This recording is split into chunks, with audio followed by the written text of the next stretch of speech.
یہ سو کشمیر جو دوسرا کشمیر ہے وہاں پہلا میڈیکل کالج 2009 میں بنا. وہاں صرف 3 میڈیکل کالج ہے اور ہمارے اس جموں کشمیر میں درجنوں میڈیکل کالج ہے. ہمارے یہاں engineering college, IIT، ITI، IIM 2 AIIMS بنے ہیں، مگر وہاں ایسی کوئی ترقی نہیں. مگر کیا ہے، وہاں کے لوگوں کے پاس چین ہے، وہاں کے لوگ آرام سے سوتے ہیں، ان کے پیچھے ایسپا، PSA، UAPA ایجنسیز نہیں ہیں، تبھی اس کشمیر کے لوگ خوش ہیں.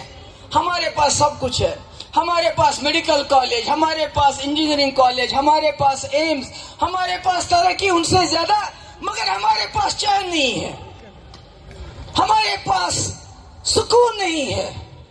تو اس لیے اگر آپ چاہتے ہیں کہ جموں کشمیر کے لوگ سکون پیدا کریں، چین پیدا کریں، جن شہری علاقوں میں آرمی ہے ان کو باہر نکال کے بیرکس میں واپس بھیج دو.